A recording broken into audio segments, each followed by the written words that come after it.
باب علم اکیڈمی کی بنیاد 14 فروری 2021 کو Gulab Bagh phase 2 Sundarban gate number 2 کے قریب جمشید پور میں رکھی گئی۔ اس ادارہ کے بانی حضرت مولانا ساجد علی مصباحی نے بتایا کہ ابتدا میں اس ادارے کا نام مدرسہ باب علم تھا۔ 2025 کے آغاز میں خاص لوگوں کے مشورے سے اس کا نام باب علم اکیڈمی رکھا گیا۔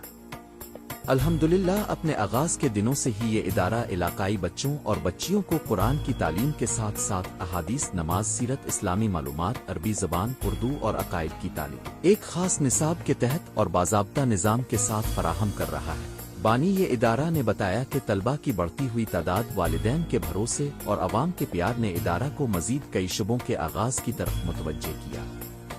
آج 13 رجب مولائے کائنات باب شہر علم حضرت علی رضی اللہ تعالیٰ عنہ کی یوم ولادت کی مناسبت سے باب علم اکیڈمی نے شارٹ حفظ کورس کا افتتاح کیا۔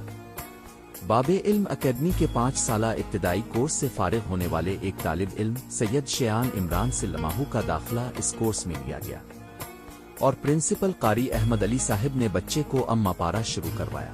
بانی یہ ادارہ نے بتایا کہ اس شارٹ حفظ کورس میں اما پارا کے علاوہ سورہ یاسین، سورہ رحمان، سورہ ملک، سورہ واقعہ اور سورہ جمعہ شامل ہوں گے۔ یہ کورس ان طلباء و طالبات کے لیے ہے جو مخارج حروف اور قواعد کی رعایت کرتے ہوئے روانی کے ساتھ قرآن پڑھنے کی صلاحیت رکھتے ہیں۔ اس ضمن میں بانی یہ ادارہ نے 5 طلباء و طالبات کا ذکر کیا جو اس کورس کے اہل ہیں۔ بانی یہ ادارہ حضرت مولانا ساجد مصباحی نے کہا کہ اس سال 2026 میں ادارہ اپنا ایک سنگی میل پورا کر رہا ہے، کیونکہ ہمارا 5 سال پر مشتمل ابتدائی کورس مکمل ہو رہا ہے اور ادارہ باب علم سے طلبہ کا پہلا بیچ فارغ ہو رہا ہے۔ اس موقع پر فارغ ہونے والے طلباء و طالبات کو سندھی فراغت یعنی سرٹیفکیٹ سے نوازا جائے گا انشاءاللہ۔ جذباتی انداز میں بانی یہ ادارہ نے فرمایا، میرے بچوں، اب سب ہمارے پاس قوم کی امانت ہو، ہماری محنت کی لاج رکھنا اور جو کچھ سیکھو اسے عملی زندگی میں بھی اپنانا، تب جا کر ہماری محنت کامیاب ہوگی۔